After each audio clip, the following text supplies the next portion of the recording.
เจ้าควันที่ลึกขนาดมลพิษนี่บนท่าว่าฮอดเลยนะทุกคนเนาะกันควันแบบนี้นะแถวนี้นี่คันฝนตกนี่น่าจะมีน้ำท่วมขังหลายอยู่เนาะทุกคนเนาะเพราะว่าเขาเจ้าก็ยังบทันยกระดับเส้นทางขึ้นมาเนาะให้เพียงขอบทางเบื้องขวามืออันนี้เนาะจะมีน้ำท่วมขังแล้วก็เส้นทางก็เริ่มจะเปรี้กันแล้วนะทุกคนเนาะจากวงเวียนตัวนี้ไปนะทุกคนเนาะเริ่มจากวงเวียนท่านหลวงนี้ไปกันทักทายสบายดีทุกคนตอนนี้เราอยู่กันที่สี่แยกไฟแดงดงโดกขี่รถสายใต้นะทุกคนเนาะคลิปวิดีโอนี้เราสีพาทุกคนมาครับชมบรรยากาศเส้นทางเนาะ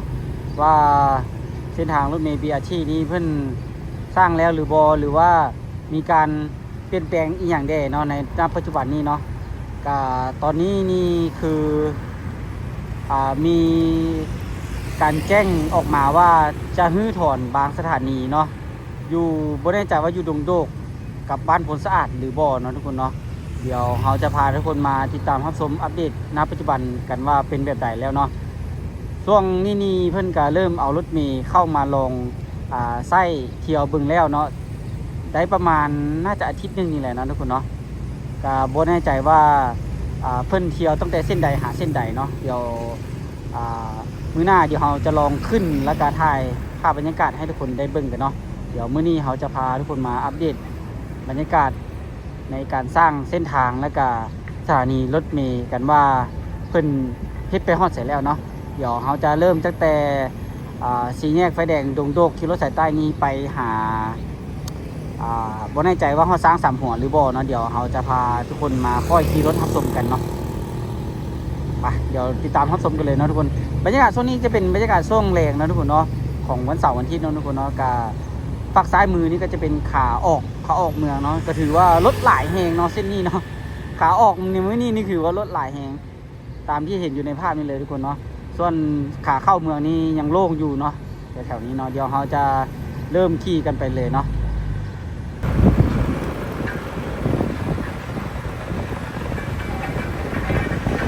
ตอนนี้ก็ใกล้จะมืดกันแล้วเนาะทุกคนเนาะเขาเจ้าผมแน่ใจว่าเขาเจ้าถมอย่างเนาะจะปูเส้นทางถมอย่างสักอย่างนี่แหละทุกคนเนาะอันนี้ก็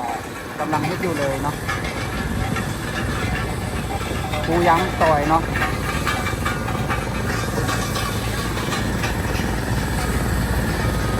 ถูก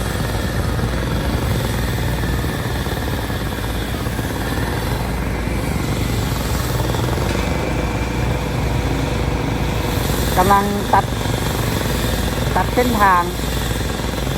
เท่าควันที่ลึกขนาด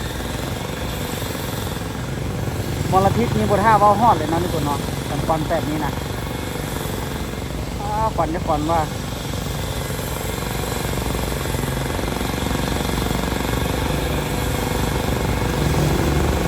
สร้างมลพิษหลายทิศเนาะควันแบบนี้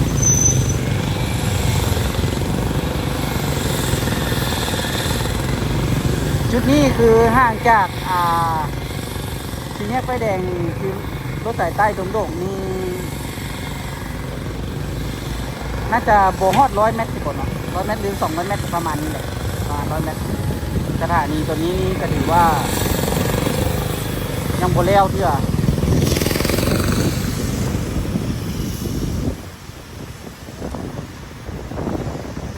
โคตรหิวโคตรควันเลยทุกคนที่นั่น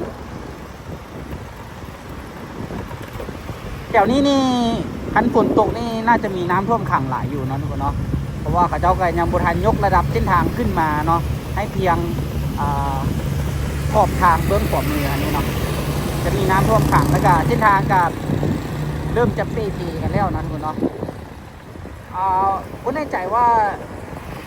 เพิ่นจะขั้นเส้นทางสถานีรถเมล์นี้หรือบ่เนาะเบิ่งจากจุดนี้นี่ถือว่าน้อยเนาะเพิ่นจะฮื้อออกหรือว่าจะให้แบบไหนกันแก้เนาะณปัจจุบันนี้ก็จะมีการเปลี่ยนแผนกันเนาะเพราะว่ามันขัดขวางการสัญจรให้รถติดแหงเนาะ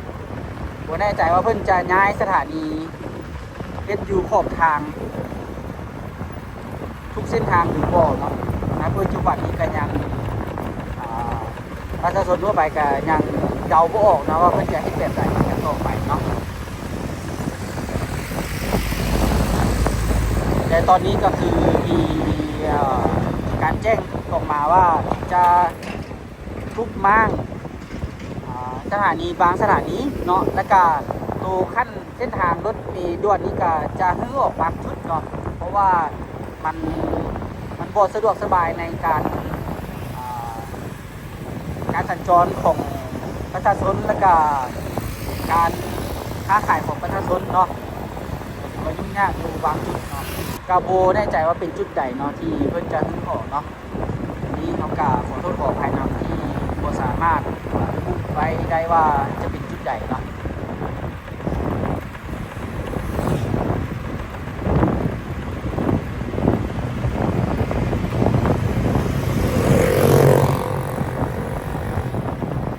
จากที่เห็นนี่2สถานีนี่ก็ถือว่ายังบ่ทันแล้วสมบูรณ์เพื่อนเนาะก็ยังมีการปรับเปลี่ยนอีหยังหลายๆอย่างแล้วก็ยังบ่ทันได้ปูยางทางรถเมล์ BTR เชื่อนะ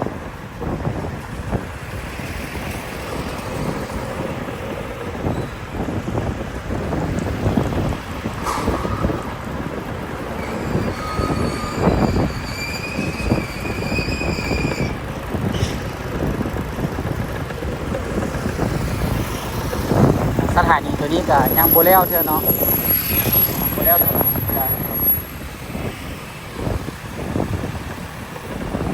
บ่ได้ใจว่ารถเมล์ที่เพิ่นทดลองเที่ยวนี้เที่ยวมื้อใดหามื้อใดแล้วก็เที่ยวฮอดแต่เริ่มแต่จักโมงหาจักโมงเนาะทุกคนเนาะตัวนี้นี่เฮาก็ยังบ่ทันฮู้เทื่อเดียวเบิ่งว่าคลิปหน้าเนาะเดี๋ยวเราจะลองหาเบิ่งว่าเราจะสามารถขึ้นรถเมล์ได้อยู่ไสแล้วเราก็จะลองสอบถามเพิ่นให้เบิ่งเนาะว่าเพิ่นจะเริ่มเที่ยวจักโมงหาจักโมงแล้วก็เริ่มมื้อใดแดเนาะเปิดให้ขี่ฟรีเพราะว่าโซนี่เพิ่นเริ่มให้ขี่ฟรีจนครบ3 เดือนเลยเนาะ3 เดือนแล้วเพิ่นจะค่อยน่าจะเห็นเงินเนาะ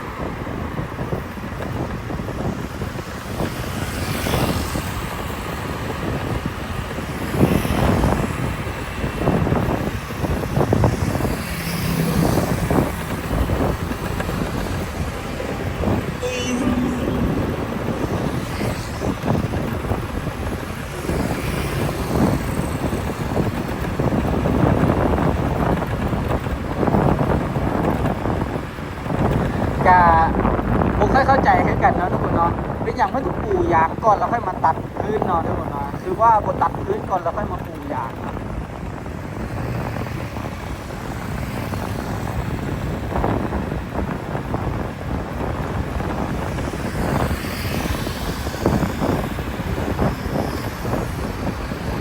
ช่วงนี้แรงๆมาก็เริ่มจะอากาศเย็นแล้วเนาะใช่จะเข้าหน้าหนาวแล้วเนาะ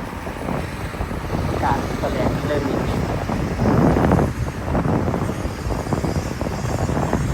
โอ้แถวนี้นี่จะเน้น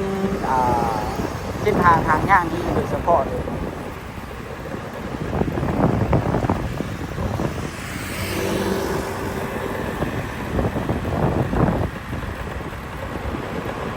โอ้ใกล้จะมืดแล้วนะเนาะบ่แน่ใจว่าทุกคนจะเห็นภาพกันชัดเจนหรือเปล่าเนาะตอนนี้ก็ใกล้จะมืดอยู่แล้ว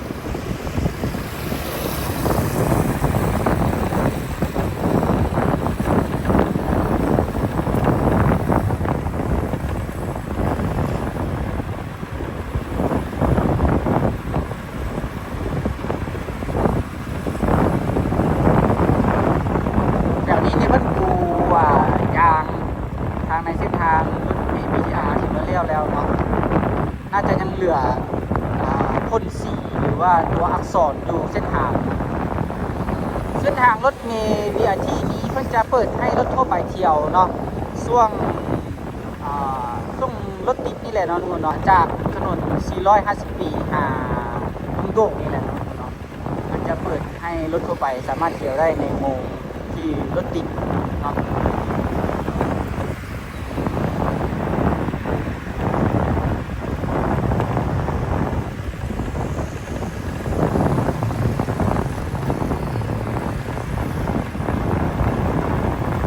ตอนนี้เราก็มาฮอดหน้าหอประชุมแห่งชาติกันแล้วเนาะ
ห้องน้ำนะทุกคนเนาะห้องน้ำนี่อย่างน้อยเนาะอย่างน้อยเนี่ยเป็นห้องน้อยพุ่นนะเนาะทุกคนเนาะแล้วก็มีเศษขี้หินที่ฝุ่นหลายเนาะเฮ็ดให้ท่อมันอุดตันนะทุกคนแล้วก็บางจุดก็ปูทางก็บ่ได้ว่าสิปูแบบว่าให้มันแบบน้ำไม่ไหลแบบให้น้ำไหลแบบบ่ให้มันเป็นน้ำขังนะทุกคนเนาะ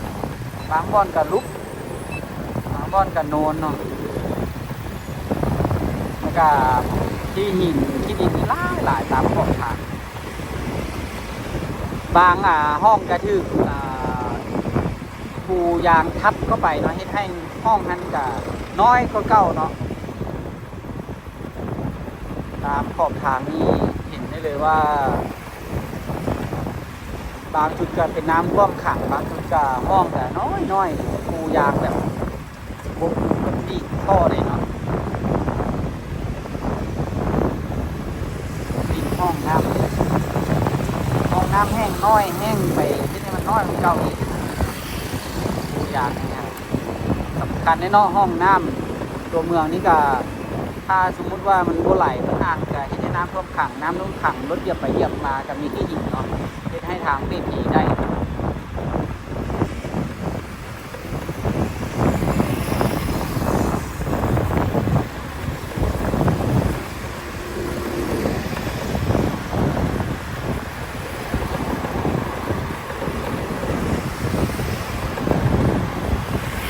ตามที่ขี่มานี่ก็สำหรับรถเมย์ตามที่เห็นเนาะรถเมย์นี่ทดลองเที่ยวนี่ก็อยากเที่ยวยากนิดนึงเนาะเพราะว่าเส้นทางของรถเมย์ BRT นี่ยังบ่ค่อยสมบูรณ์ปานใดเนาะก็จะสมบูรณ์บางเส้นทางเท่านั้นเลยเนาะตามที่เห็นนี่ใครตั้งแต่บ้านบนคิงไปหาจีแยกไฟแดงโดกอยู่รถสายใต้ท่านก็คือยังน่าจะยังไม่ได้เที่ยวเส้นนี้หรอกน่าจะเที่ยวตั้งแต่วงเวียนท่านหลวงนี่เนาะทางบ้านพลสะอาดนี้ไปหาทางสร้างสามหัวเนาะแต่คิดว่าทางเส้นนี้เนาะที่เพิ่นทดลองเที่ยวเพิ่นน่าจะประทานเที่ยวมาทอดทางเส้นนี้หรอกเนาะว่าทางเขาเจ้ายังเห็นโบได้เอาเรือ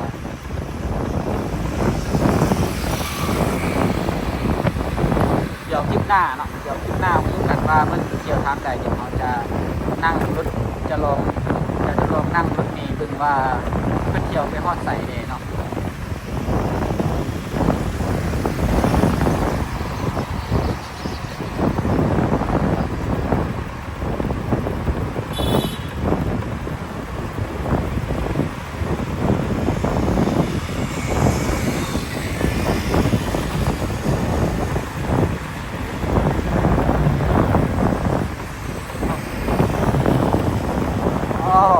การนี้แต่แม่นขี่บนรถมีเบียร์ที่นี่ก็สบายแล้วเนาะทางโล่ง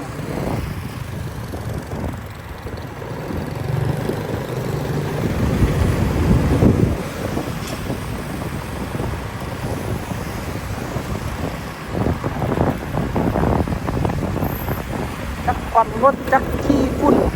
จักขี้ดินนะขี่รถจักนี่ก็ยุ่งยากเนาะทุกคนเนาะฝุ่นหลายโพด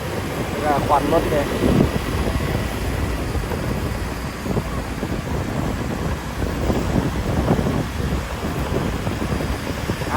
ตอนนี้ก็ฮอดบ้านโพนเค็งกันแล้วนะทุกคนเนาะคอยโพนเค็งเส้นนี้ก็รถติดแห่งเนาะโอ้ว่าสถานีนี้เพิ่นจะยุบหรือว่าจะเฮ็ดต่อเนาะจุดนี้นี่ก็อีกจุดหนึ่งที่รถแออัดหลายเนาะเพราะว่าเส้นทางมันน้อยนะ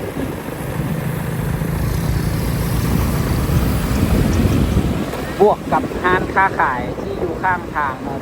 ต้องจอดรถเนาะจอดรถอยู่ข้างทางก็เลยเฮ็ดให้ทางแคบขึ้นมาอีกเนาะที่จริงน่าจะพอเฮ็ดอยู่ข้างทางสะดวกนะทุกคนเนาะเพราะว่าเขาต้องเบิ่งบางจุดที่เป็นการค้าขายหรือว่าตลาดเราต้องเบิ่งเส้นทางพร้อมเนาะว่าแคบกว้างเนาะ บางจะเห็นอยู่ข้างทางบางจุดจะเห็นอยู่กลางทางแบบนี้เนาะจะขึ้นมา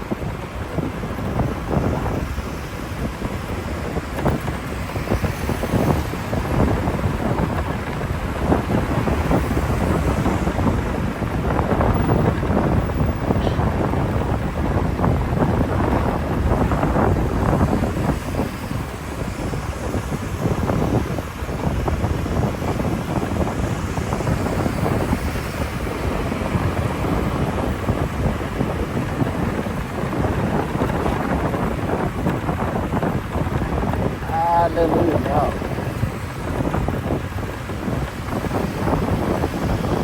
นะเริ่มจากวงเวียนตัวนี้ไปนะทุกคนเนาะ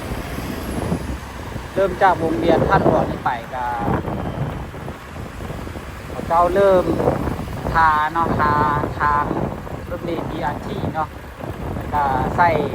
ลายลักษณ์อักษรใส่ตัวหนังสือเส้นทาง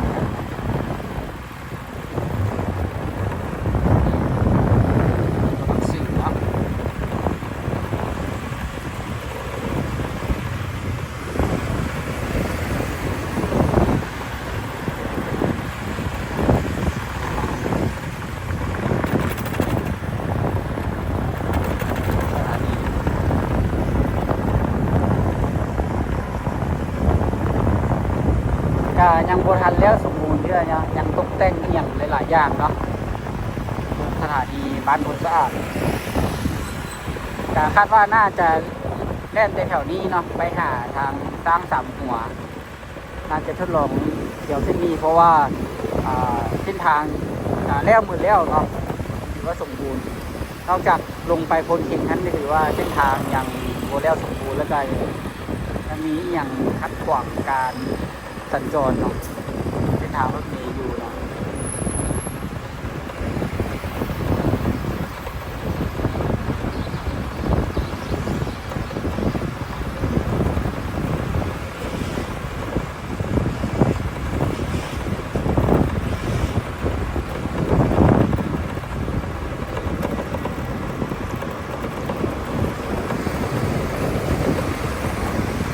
ช่วงนี้กับนักท่องเที่ยวมาเที่ยวนครหลวงเมืองจันทร์อันนี้ก็หลายเลยทุกคนเนาะเขาก็อยากมาเห็นสถานีรถเมล์ BRT กันเลยเนาะอีกจังน้อยเดี๋ยวนักท่องเที่ยวก็น่าจะได้เที่ยวกันแล้วเนาะ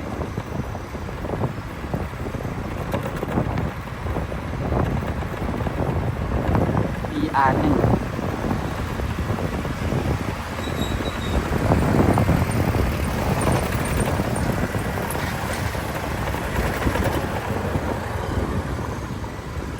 กำลังติดตั้งไฟสัญญาณรถเมล์ BRT กันอยู่เนาะที่จริงเห็นน้อยๆแบบนี้ก็โอเคนะเนาะทุกคนเนาะ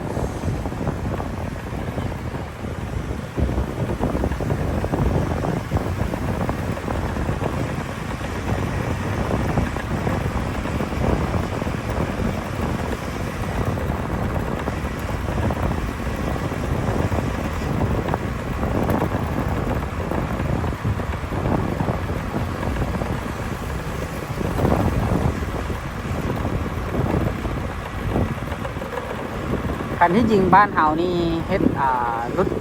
รถเมล์เป็นรถเมล์ไฟฟ้าอย่างเงี้ยโอเคเลยเดี๋ยวครับจูงหมายางรถเกือบจูงหมายางอีก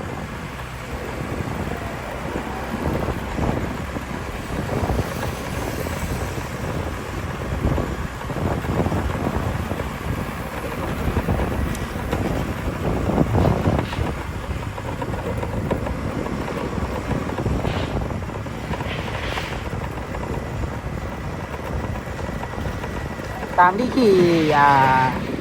ตามที่ขี่รถมานี่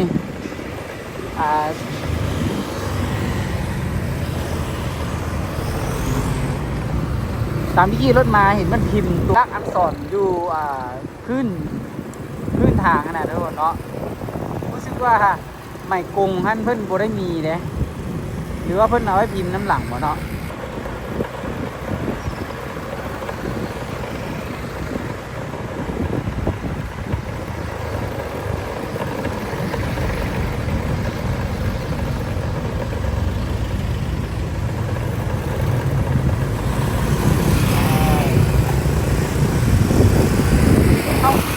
กเมื่อนี้คือโบใต้ไฟขนาดมืดป่านนี้แล้วยังโบใต้ไฟเอาใต้ไฟเนาะปกตินี่ใต้หุ้งกันแล้วสงสัยลืมใต้ไฟเพราะมันนี่เนาะทุกคน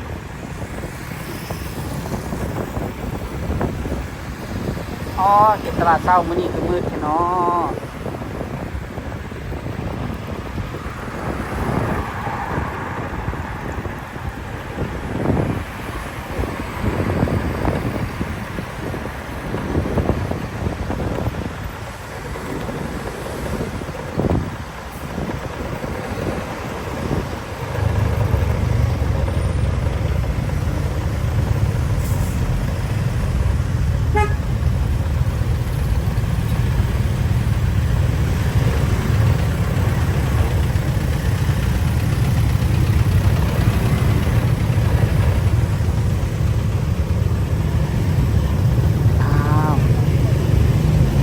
ใต้ไฟทุกคน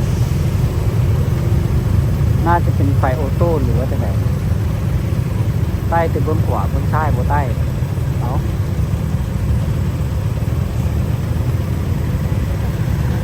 ตัวนั้นทีแล้วตัวนี้เนาะเสาตัวนั้นไฟบุ้งนะ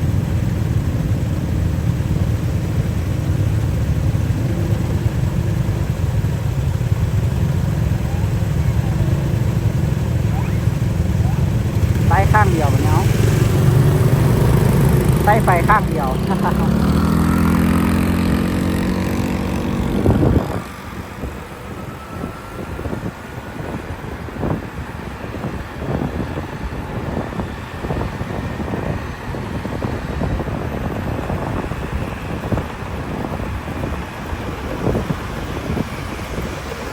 คลิปวิดีโอนี้กับสียาวน้อยนึงเนาะทุกคนเนาะเดี๋ยวเราจะพาทุกคนที่เดินไปฮอดทางสร้างสาบหัวกันเลยเนาะจะพาทุกคนที่รับชมบรรยากาศกันไป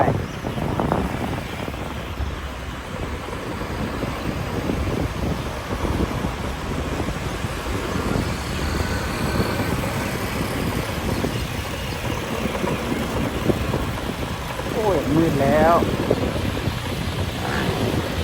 เดี๋ยวเราจะเลี้ยวขวาทั้งหน้าเลยเนาะพอดีไฟเขียวเดี๋ยวจะพาไปทางท่าทุกคนเนาะไปทางท่าดำนะทุกคน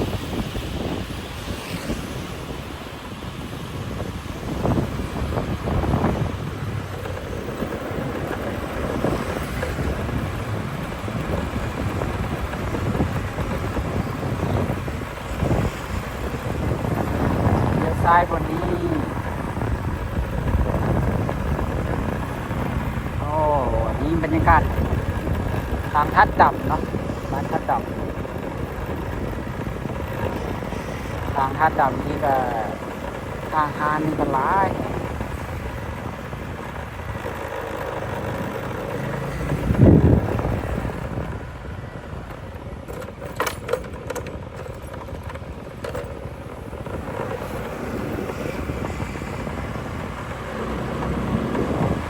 มืดแล้วทุกคน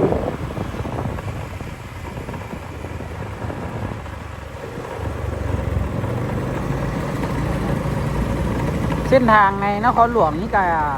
ยังมีหลายจุดหลายเส้นเนาะที่มืดเนาะ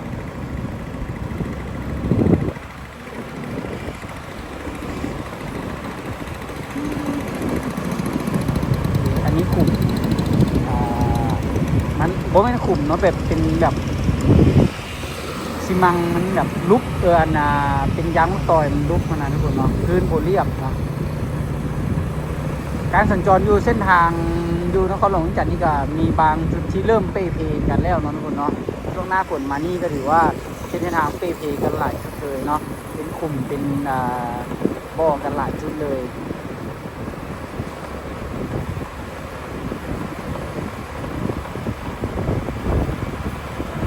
ตอนนี้เราอยู่กันที่ถนนสามแสนไทยนะทุกคนเนาะ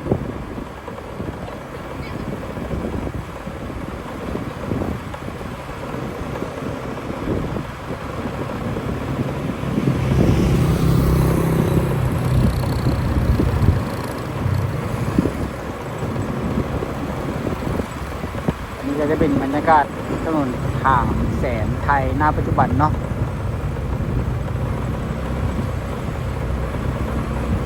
เดี๋ยวข้ามไฟแดงตัวนี้ไปก็จะไปฮอดทางข้างสามหัวกันแล้วนะคุณเนาะดีมืดเลยนะ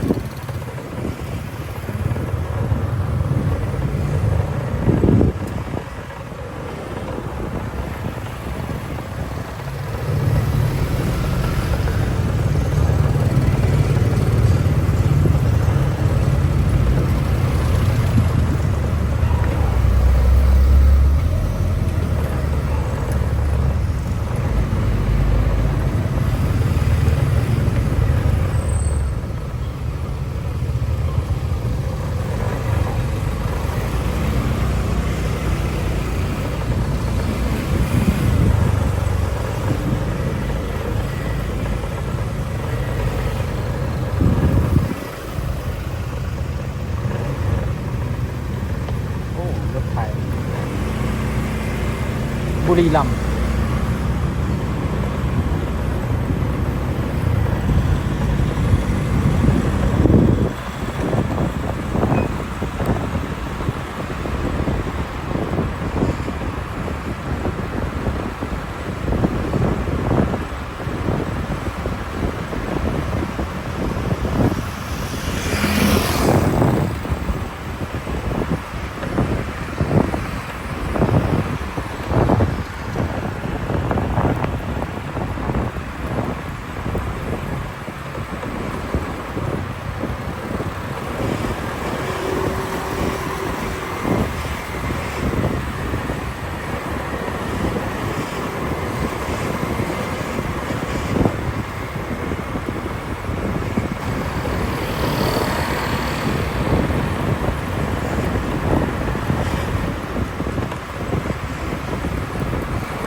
ตอนนี้เขาก็มาฮอดตั้งสามหัวก็ได้นะทุกคนเนาะหรือว่าสวนกาฟางมุมเลยทุกคนเนาะจุดนี้นี่ยังบ่มี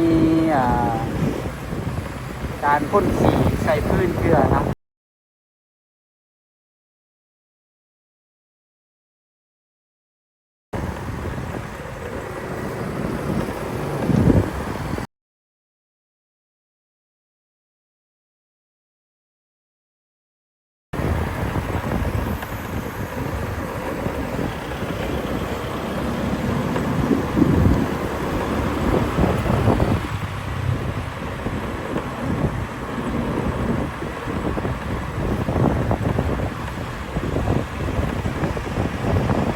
นี่จะเป็นเส้นทางสถานีรถเมล์ BRT เนาะสีก็ยังไม่ได้ทาเนาะทาบนปูกั้นนี่เนาะปูกั้นเส้นทางยังไม่ได้ทาตามที่เห็นง่ายการมีแต่ปูยางมะต่อยเนาะปูยางมะต่อยใช้พื้นที่อ้อมเนาะว่าเส้นทางก็จะเห็นจะเข้าใส่แล้วนะ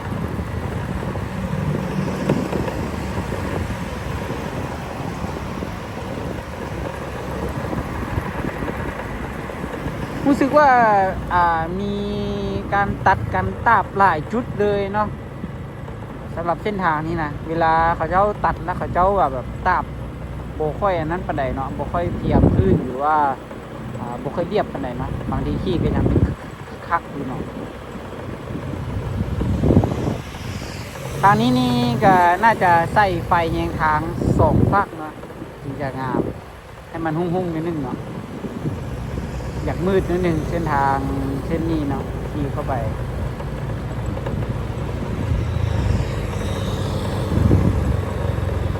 ก็จะประมาณนี้เลยทุกคนเนาะกับเส้นทางสถานีรถเมล์ BRT ณปัจจุบันเนาะกับการอัปเดตเนาะก็ถือว่ายังบ่แล้วเนาะ ถือว่ารถเมล์มาแล้วเนาะรถเมล์นี่การทดลองเที่ยวแล้วเนาะแต่ว่าสถานีนี่ก็ยังบ่ทันแล้วสมบูรณ์เที่ยวเนาะบ่แน่ใจว่าลองเที่ยวนี่ลองเที่ยวระยะทำอีกซื่อๆบ่หรือว่าจะลองเที่ยวจนฮอด3 เดือนจนมาทางแล้วเลยหรือบ่เนาะก็บ่แน่ใจเนาะเดี๋ยวเบิ่งว่าเขาจะซอก ขึ้นรถเมล์ทดลองขี่รถเมล์ได้หรือบ่เนาะเดี๋ยวถ้าเบิ่งติดตามคลิปต่อไปเนาะสำหรับคลิปวิดีโอนี้เราก็น่าจะขอจบคลิปกันไปเพียงเท่านี้ทุกคนอย่าลืมกดไลค์กด Subscribe เพื่อเป็นกำลังใจและก็ติดตามคลิปวิดีโอต่อไปเนาะแล้วเจอกันใหม่คลิปหน้านะทุกคนเนาะบ๊ายบาย